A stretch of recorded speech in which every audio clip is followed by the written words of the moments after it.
हरे कृष्णा। आप सभी लोगों का भगवत गीता ज्ञान प्रबोधिनी में स्वागत है। हम इसके 8वें अध्याय से चर्चा कर रहे हैं। 8वां अध्याय है भगवत गीता का माम।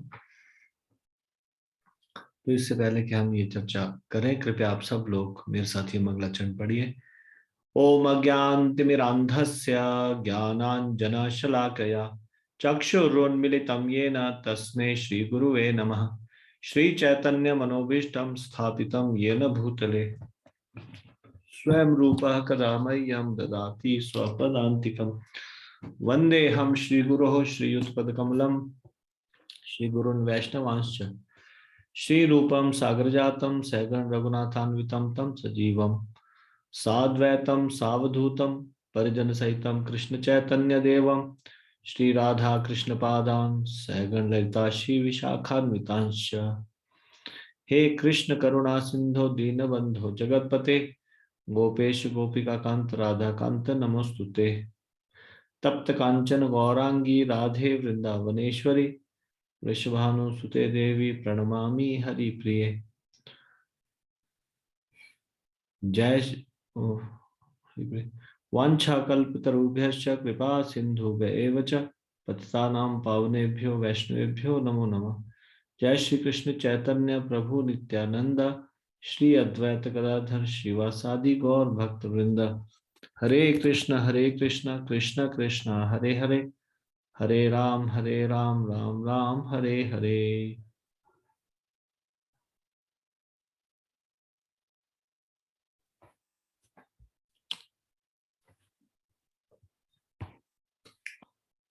तो आज हम पढ़ेंगे वर्तमान में भगवत गीता की प्रासंगिकता।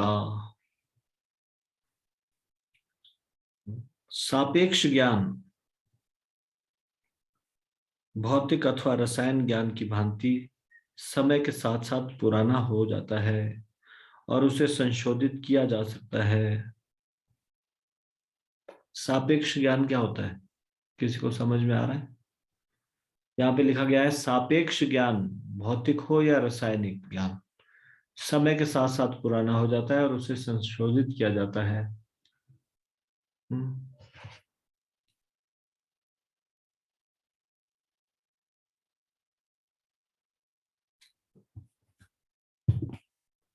सापेक्ष ज्ञान मतलब रिलेटिव ज्ञान। कोई एग्जांपल दे सकता है? सापेक्ष ज्ञान कैसे पुराना हो जाता है और उसको संशोधित किया जा सकता है, मतलब उसमें चांसेस है कि उसको उसको रेक्टिफाई किया जाए, उसको इम्प्रूव किया जाए। यहाँ पे कहा गया है सापेक्ष ज्ञान समय के साथ साथ पुराना हो जाता है और उसे संशोधित किया जा सकता है। कोई एग्जांपल कोई दे सकता है? सापेक्ष ज्ञान क्या है? सापेक्ष ज्ञान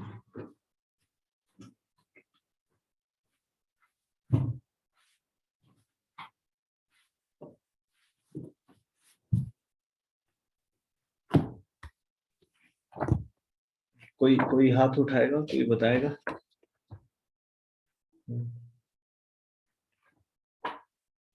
सापेक्ष ज्ञान कैसे समय के साथ साथ पुराना हो जाता है?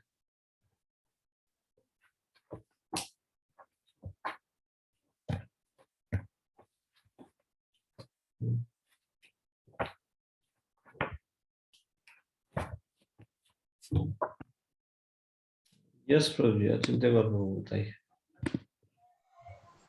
हरे कृष्ण जी दर्शन। हेलो जी। संसार में जितना भी ज्ञान है मतलब वो रिलेटिव ट्रूथ ही है प्रभु जी। जैसे मतलब समय काल परिस्थिति का चेंज जैसे हो जाता है प्रभु जी। जो भी ज्ञान ग्रहण करते हैं वो इंद्रियों से करते हैं। अब इंद्रियों में फिर कुछ जैसे जो अनुभव हुआ फिर कुछ एक नया अनुभव हुआ तो उसके अनुसार वो चेंज होता रहता है। जैसे प्रभु जी साइंटिस्ट जो है कभी बिग बैंग थ्योरी बोलते हैं, कभी मतलब इस प्रकार से कुछ ना कुछ जो है वो ज्ञान अपने मतलब वो चेंज होता रहता है कभी हाँ। परमानेंट। हाँ, जैसे कि मतलब एग्जांपल। एग्जाम्पल जैसे पूरे साइंटिस्ट कहते हैं कि जैसे ये पहले बोलते थे कि जैसे ये जो पूरा जो सृष्टि है वो कहीं से नहीं आई है, और फिर उसके बाद बोलते हैं कि वो बिग बैंग थ्योरी से प्रकट हुई है, मतलब एक धमाका हुआ और ये। तो ऐसे अमेंडमेंट करते जा रहे हैं मुझे। जो भी कुछ उनकी इंद्रियों मतलब जो भी कुछ समझ पा रहे हैं उसके अनुसार अमेंडमेंट करते जा रहे हैं। या इस ठीक। संसार में बोलिए जैसे कोई मैन्युफैक्चरिंग कंपनी है, कोई गाड़ी बना रही है, तो वो पहली बार में मतलब उसमें हर जो नया एडिशन आता है उसमें कुछ ना कुछ एडिशन हो जाता है, कंप्लीट नहीं है अपने आप। तो इस प्रकार से चेंज होते जा रहे हैं, ऐड होता है। ठीक है। ठीक है। इसका एक एग्जांपल ये है, जैसे कि कितनी बार ये बोल चुके हैं कि स्मॉलेस्ट पार्टिकल चेंज होता रहता है, उसके बाद वो कोई और नया खोज कर लेते हैं, फिर वो बोलते हैं कि ये स्मॉलेस्ट पार्टिकल है। सापेक्ष ज्ञान का मतलब है रिलेटिव नॉलेज। हाँ, रिलेटिव नॉलेज, फिजिक्स या केमिस्ट्री जैसे कि साइंस की नॉलेज, ये आउटडेटेड हो जाती है, मॉडिफाइड होती है विद पैसेज ऑफ टाइम, समय के अनुसार। हम्म। जो साइंटिस्ट लोग हैं वो स्ट्रगल कर रहे हैं एक तरह से, अपनी अपूर्ण इंद्रियों की सहायता से अपूर्ण सापेक्ष सत्य को पराजित कर अन्य अधिक अच्छे अपूर्ण सापेक्ष सत्य को प्रस्तुत करने में संघर्ष करते रहते हैं। कैसे?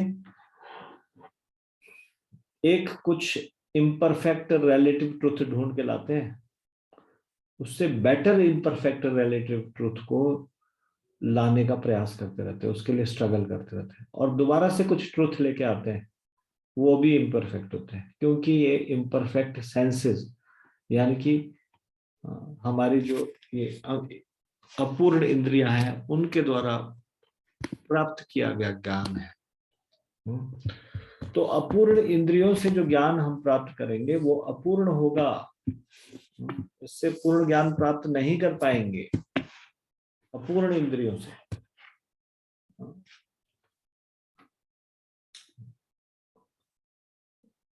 किंतु भगवत गीता इस तरह का ज्ञान नहीं है। फिर भगवत गीता का ज्ञान किस तरह का है? भगवत गीता का ज्ञान एब्सोल्यूट ट्रुथ है,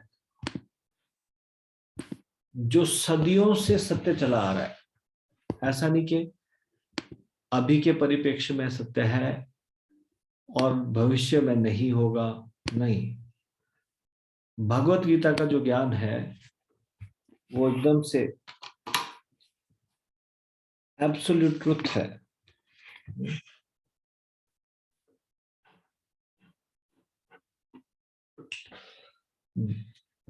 किंतु भगवत गीता इस तरह का ज्ञान नहीं, भगवत गीता का ज्ञान पूर्ण ज्ञान है, जो पूर्ण इंद्रियों वाले पूर्ण पुरुष परम पुरुषोत्तम भगवान श्री कृष्ण द्वारा कहा गया है। क्यों है ये पूर्ण ज्ञान? क्योंकि जो पूर्ण इंद्रियां वाले पूर्ण पुरुष परम पुरुषोत्तम भगवान श्री कृष्ण है, उनके द्वारा दिया गया ज्ञान है। ये ज्ञान अपूर्ण इंद्रियों के द्वारा प्राप्त किया गया ज्ञान नहीं है। ठीक है।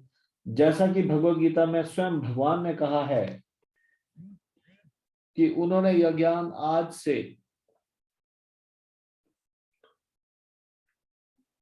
120 लाख वर्ष पूर्व, यानी कि 1 करोड़ 20 लाख वर्ष पूर्व विवस्वान को दिया था।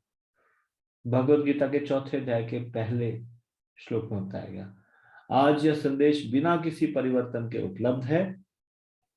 भगवत गीता का ज्ञान सब विद्याओं का राजा, राज विद्या है, जो काल स्थान और परिस्थितियों से परे है। It is beyond time, place and circumstances. Absolute knowledge.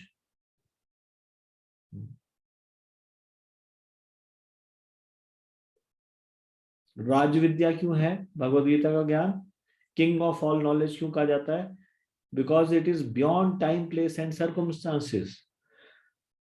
Time, place and circumstances के अनुसार जो ज्ञान होता है वो रिलेटिव नॉलेज होता है, सापेक्ष ज्ञान होता है। टाइम, प्लेस, सर्कमस्टांसेस से परे है भगवद गीता का ज्ञान। ठीक है।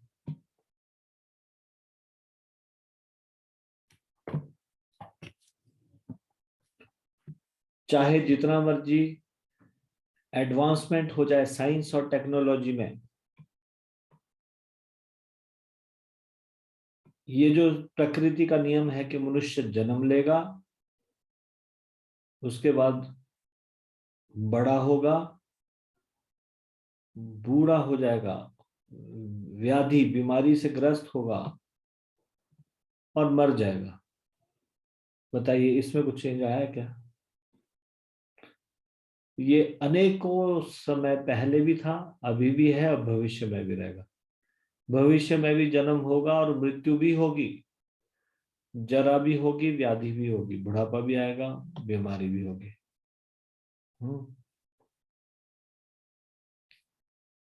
चाहे कितनी मर्जी साइंटिफिक एडवांसमेंट क्यों ना हो जाए, साइंस और टेक्नोलॉजी की कितनी भी एडवांसमेंट क्यों ना हो जाए,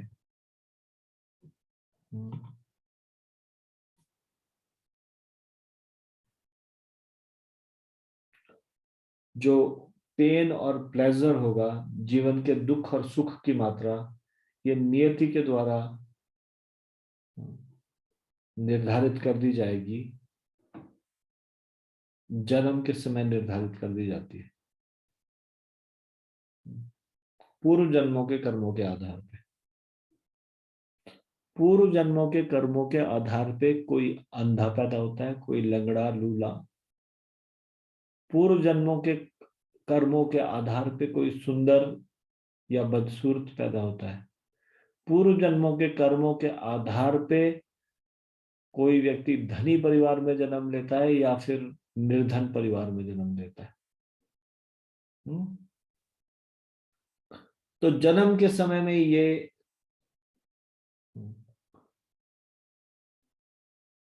पिछले जन्मों के कर्मों के अनुसार ये विधाता के द्वारा निश्चित कर दिया जाता है, और कोई भी इन दुख और सुख से बच नहीं सकता भगवान को शरणागत हुए बगैर। भगवान को शरणागत होके तभी इनसे बचा जा सकता है, नहीं तो नहीं बच सकता व्यक्ति। भगवान को शरणागत होना ही पड़ेगा। भगवान को शरणागत हुए बिना इससे मुक्ति नहीं मिल पाएगी। हालांकि बाहरी रूप से मोबाइल, कंप्यूटर, टीवी, इलेक्ट्रॉनिक उपकरण ये शरीर और इंद्रियों के लिए प्रत्यक्ष रूप से काफी सुखदायक प्रतीत होते हैं, पर फिर भी ये हमें दुखों से नहीं बचा सकते। आजकल दुखों ने तनाव, चिंता, अवसाद, हीन भावना, अस्तित्व बनाए रखने की होड़ में एक दूसरे का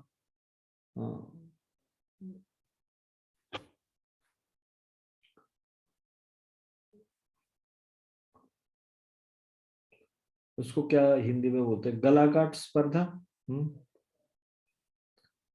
जैसे उसको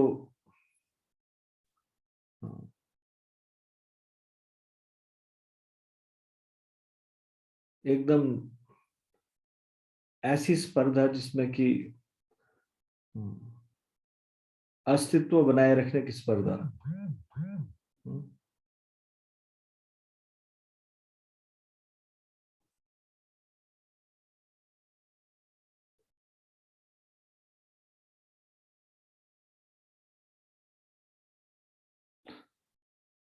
यहाँ पे ये शब्द लिखा हुआ है, गलाकाट प्रतिस्पर्धाओं मानसिक रोगों इत्यादि का रूप धारण कर लिया है, जो कि और भी ज्यादा कष्टदायक है। कट थ्रोट कंपटीशन बोलते हैं ना, cut throat competition for survival. Cut throat competition का मतलब होता है जिसमें कि जैसे कि बहुत सारे लोग जॉब पाना चाहते हैं और कोई पोस्ट निकली है 2 या 3, तो उसमें कट थ्रोट कंपटीशन बोलते हैं ना उसको, कि इतना ज्यादा कंपटीशन है, सब लोग इससे के द्वारा स्ट्रेस में है।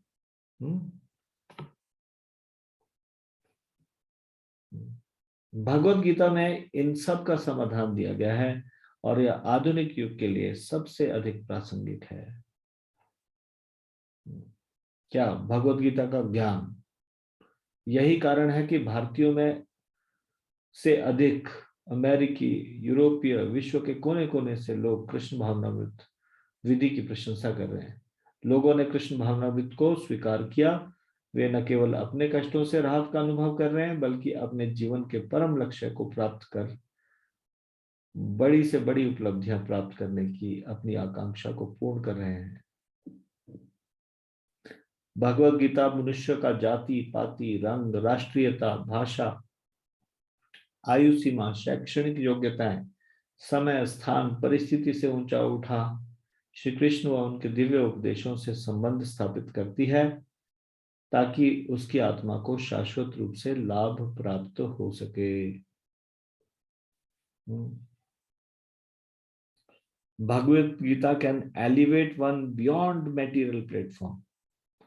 कैसे मेटीरियल प्लेटफॉर्म से ऊपर लेके जाती है?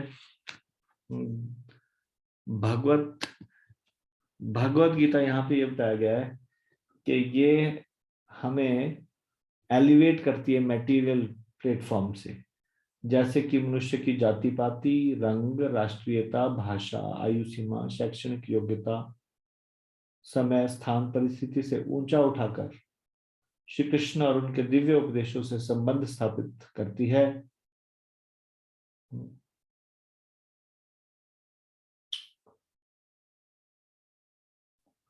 ताकि आत्मा को शाश्वत रूप से लाभ प्राप्त हो सके।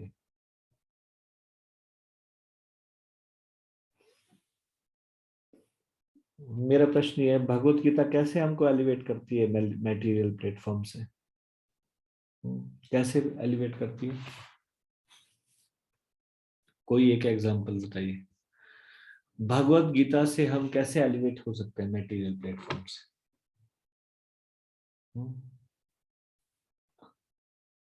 मटेरियल प्लेटफॉर्म से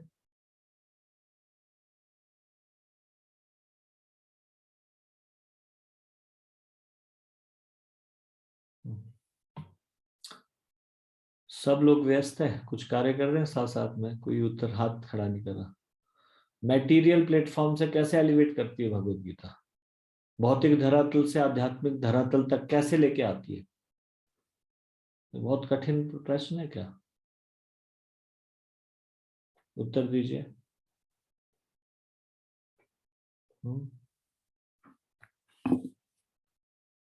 कामना मत जी बताइए, भगवत गीता हमको मटेरियल प्लेटफॉर्म से कैसे एलिवेट करती है? यस माता जी बताइए। हरे कृष्णा प्रभु जी, प्रणाम। धन्यवाद जी। प्रभु जी, भगवत गीता में भगवान ने लिखा है कि जो कुछ भी कार्य करता है, जो कुछ भी करना है, वो मुझे अर्पण करके कर। हर समय मेरा स्मरण कर, और जैसे मन मना भव मद भक्तो मद्याजी माम नमस्कुरु भगवान बोलते हैं। तो जो भी कार्य करना है, भौतिक कार्यकलापों में भी भगवान को स्मरण करते हुए अगर करेंगे तो आध्यात्मिक स्तर की ओर जाएंगे। प्रभु जी, हरे कृष्णा, धन्यवाद नाम। ठीक है, थैंक यू माता जी।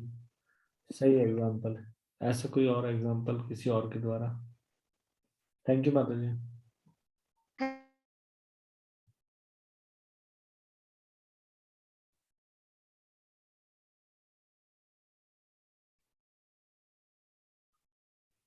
भगवत गीता कैसे एलिवेट करती है हमको मटेरियल प्लेटफॉर्म से स्पिरिचुअल प्लेटफॉर्म? सोनल माता जी बोलिए। हरे कृष्णा प्रभु जी, दंडवत प्रणाम। प्रभु जी, हमें भगवत गीता इस तरह से एलिवेट करती है कि जो भी मटेरियल पोजेशंस हैं और जो एडवांसमेंट्स हैं, जैसे कि टीवी है, मोबाइल है और फोन है, इससे हमारी कोई प्रॉब्लम जो है परमानेंट वो सॉल्व नहीं होती हैं, बल्कि और ज्यादा हम लोग तनाव, चिंता, अवसाद, हीन भावना से घिर जाते हैं। क्योंकि ये हमारी प्रॉब्लम सॉल्व करने की बजाय हमें और 10 तरह की प्रॉब्लम्स में डाल देती है, जिस तरह से ब्रेन एम्पावरमेंट हो जाता है, आईज पे इफेक्ट पड़ता है। और भागवत गीता का जो सार है, भगवान कृष्ण की भक्ति में लगना, और वही हमारे मानव जीवन का उद्देश्य है। उससे हमारी सारी जो प्रॉब्लम्स हैं, परमानेंट प्रॉब्लम्स हमारी सॉल्व हो सकती हैं। तो इस तरह से सिर्फ हम मटेरियल वर्ल्ड से हटके अगर भगवान की तरफ लगे और कृष्ण भावनामृत में लगें तो हमारी सारी प्रॉब्लम्स हैं, जन्म मृत्यु जरा व्याधि, उससे भी हमें छुटकारा मिल सकता है प्रभु जी। हरे कृष्णा प्रभु जी, दंडवत प्रणाम। ठीक है। भगवत गीता हमें ज्ञान देती है कि हम आत्मा है, शरीर नहीं। तो हम इस प्री कंसेप्शन से ऊपर उठ सकते हैं कि I am Indian, I am American, I am Brahmin, caste, creed, colour, nationality, language, इन सब से ऊपर उठ सकते हैं। ऐसे ही भौतिक धरातल से आध्यात्मिक धरातल की ओर लेके जाते हैं। We are part and parcel of Lord, we are spiritual being. ये हमारी पहचान है।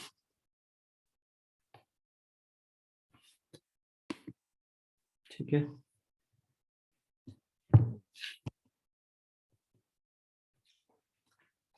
अगला टॉपिक है, क्या भगवत गीता के ज्ञान को स्वीकार करना वैज्ञानिक है? भगवत गीता एक विज्ञान है। सच्चा धर्म एक विज्ञान है। Bhagavad Gita is a science and true religion is a science.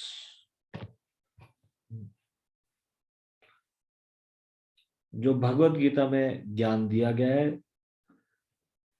वो ज्ञान अवबोधनीय यानी कि अंडरस्टैंडेबल, अनुप्रयोजनीय यानी कि एप्लीकेबल होने वाला, और प्रयोगात्मक तथा व्यावहारिक दृष्टिकोण से सत्यापनीय है, एक्सपीरियंसेबल है और प्रैक्टिकली वेरीफाइएबल है। यानी कि जो भी नॉलेज है उसको हम सत्य के पैमाने में नाप सकते हैं, उसको समझ सकते हैं, उसको अनुभव कर सकते हैं, अपने जीवन में उतार सकते हैं।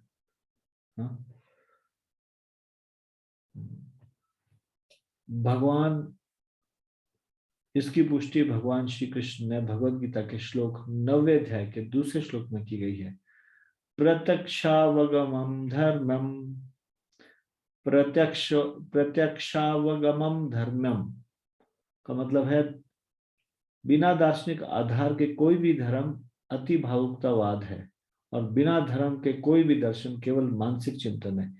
इसको ध्यान से समझ लीजिए। इसको प्रभुपाद बोलते थे, any religion without philosophical basis is सेंटिमेंटलिज्म।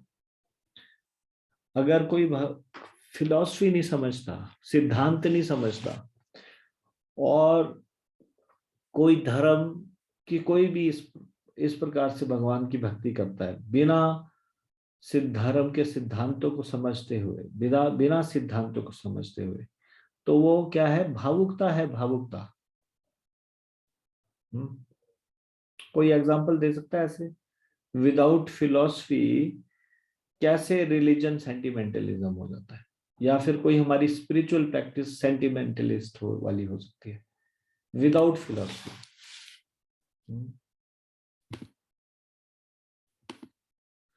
यहां पे ये लिखा है कि any religion without philosophical basis is सेंटिमेंटलिज्म।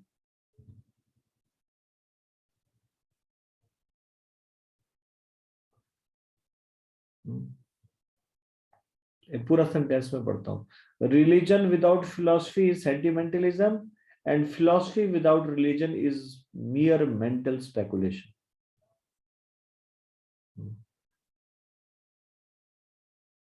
ये एक दूसरे को सपोर्ट कर रहे हैं। रिलीजन विदाउट फिलोसफी सेंटिमेंटलिज्म है, और philosophy without religion mental speculation है। कृपया कोई मुझे समझा सकता है, कोई बता सकता है कि इसका क्या मतलब है? तो उदाहरण के तौर पे उदाहरण देके कैसे हम समझे कि रिलीजन विदाउट फिलोसफिकल बेसिस सेंटिमेंटलिज्म है, और कैसे समझे कि फिलोसफी विदाउट रिलीजन एक मेंटल स्पेकुलेशन है।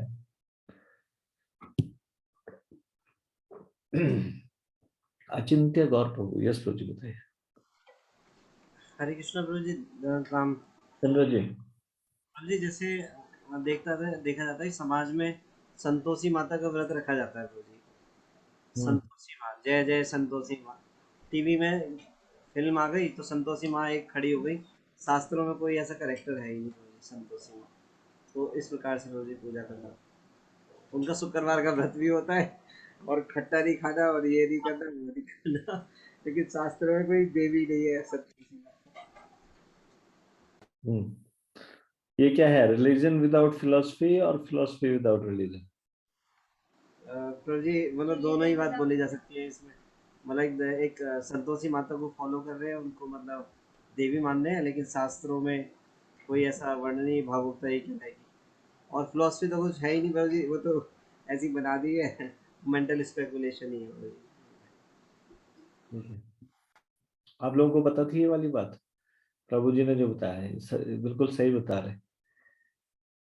चाहे कोई भी 18 पुराण ले लो, उप पुराण ले लो, कहीं पे संतोषी माता का वर्णन है ही नहीं। हाँ? कहाँ से पैदा होगी, कब पैदा होगी पता नहीं, सब लोग फॉलो कर रहे हैं संतोषी माँ।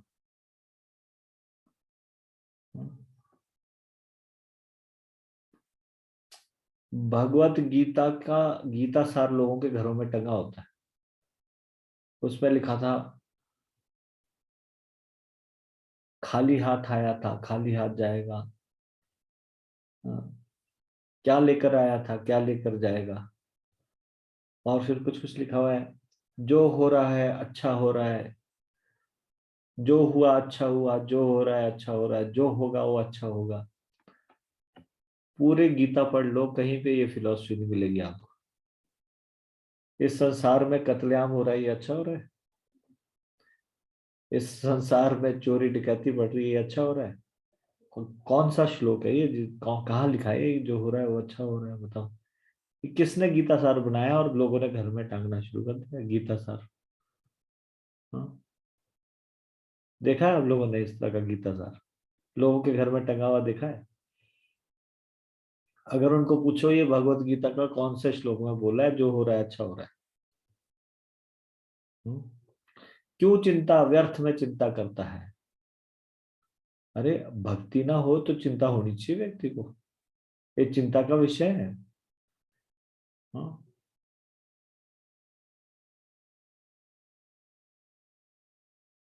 मनगढ़ंत तरीके से कुछ भी चलता है।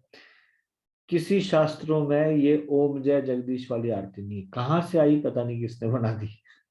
अब सब लोग गाते हैं ओम जय जगदीश हरे, सुख संपत्ति घर आवे, कष्ट मिटे तनखा। डिमांड चल रही है। भक्ति किसने बताया इस तरह से डिमांड करके भक्ति करनी? ये शुद्ध भक्ति है क्या?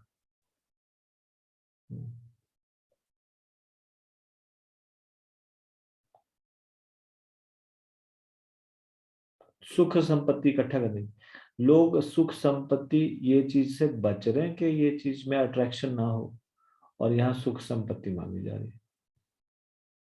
सुख संपत्ति से कष्ट मिटते हैं क्या? सुख संपत्ति तो कष्ट देने वाली हो जाती है कई बार। बताओ, किसने बोला सुख संपत्ति घर आवे तो कष्ट मिटे? कष्ट मिटते हैं सुख संपत्ति से? ये किसने सिखा दिया, किसने सिखाई ये बात? घर सुख संपत्ति घर में आएगी तो कष्ट मिटेंगे? किसी शास्त्रों में ये आरती नहीं मिलती ओम जय जगदीश है। अब ये सारे में फैल गई है, लोग गाते हैं सब ओम जय जगदीश है। गीता सार जो गीता में है ही नहीं, वो लोगों ने घर में टांग रखा है अपने गीता सार। संतोषी माँ, संतोषी माता का पता ही नहीं, शास्त्रों में कहीं वर्णन ही नहीं। संतोषी माँ पता नहीं कहाँ से आ गई।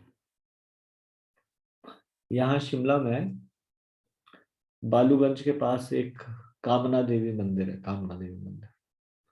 तो मैं एक बार किसी व्यक्ति के घर गया जिसका घर कामना देवी मंदिर के नजदीक था।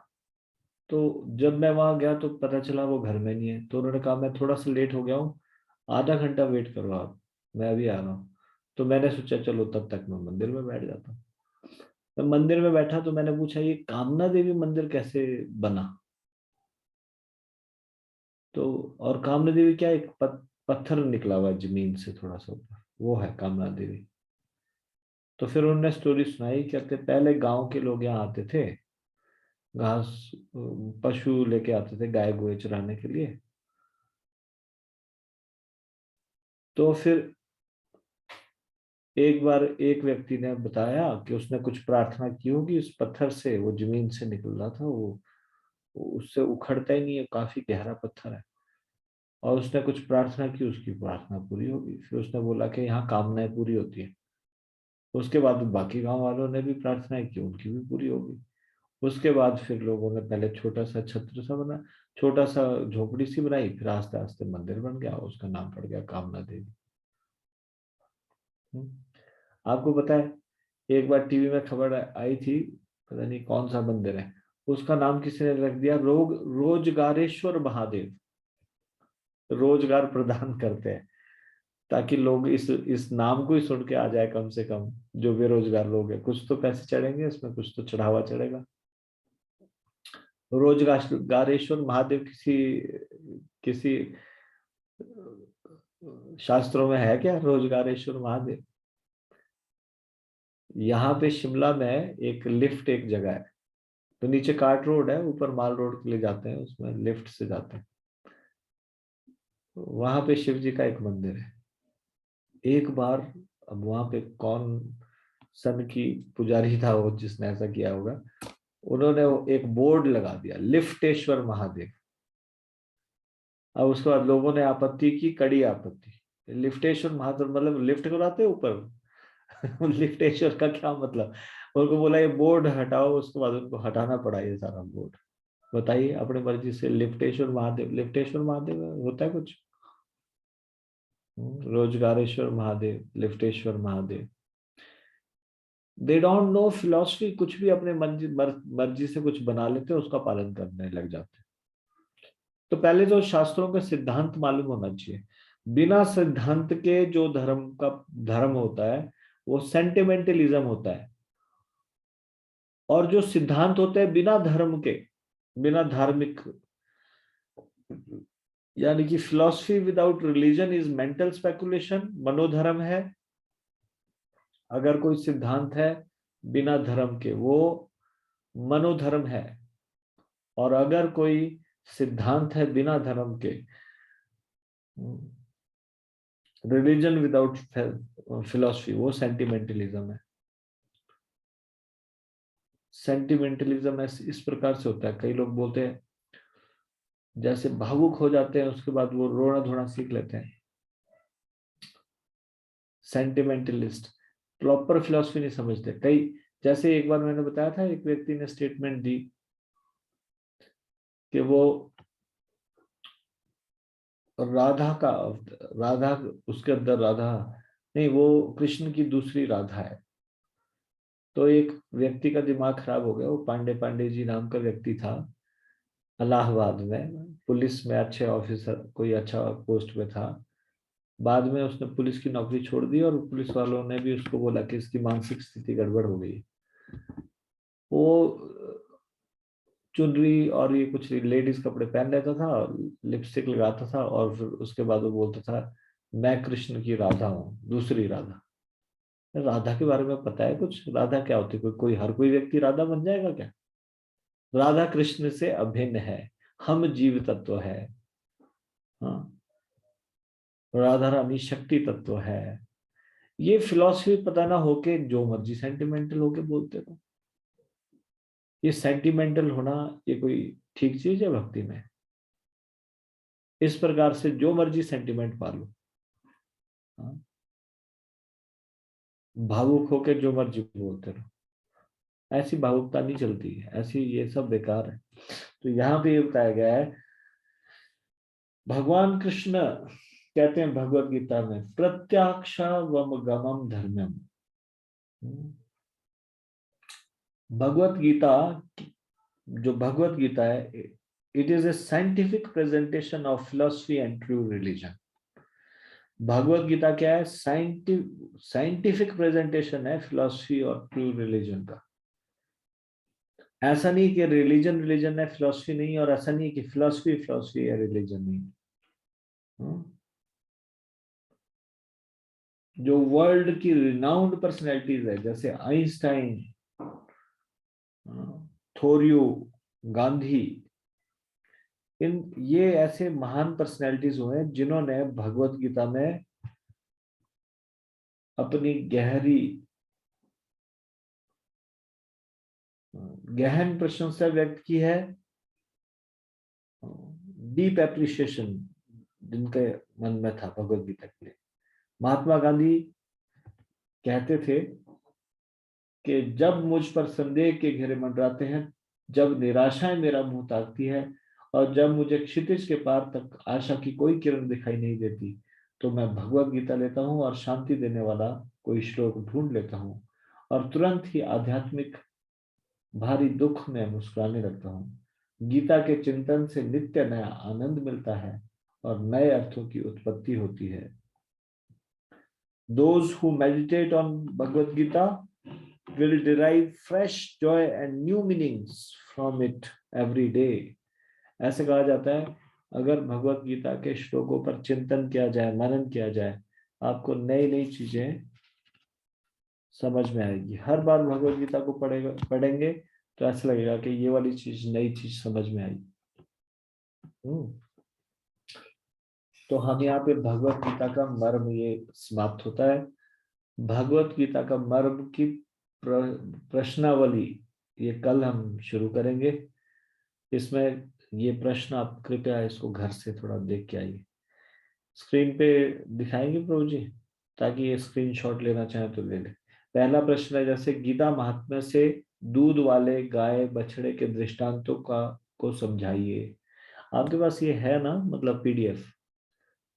हाँ, तो फिर ठीक है, इसको ये देख लीजिए। गीता महात्म्य से दूध वाले गाय बछड़े के दृष्टांत को समझाइए। गीता महात्म्य के अनुसार एक शास्त्र, भगवान, मंत्र तथा कार्य का वर्णन कीजिए। भगवत गीता के अध्ययन में सही और गलत भाव कौन से हैं? ये सारा का सारा अभी हमने रिसेंटली पढ़ा है। आपको ये थोड़ा सा होमवर्क करके आना है घर में, फिर कल हम इन प्रश्नों के उत्तर पे चर्चा करेंगे। ठीक है, ठीक है, इसको मैं यहीं पे विराम दे रहा हूँ। श्री भगवत गीता ज्ञान प्रबोधिनी की जय। श्रीमद् भगवत गीता की जय। श्रील प्रभुपाद की जय। निताई गौर प्रेमानंदे। हरि हरि बोल।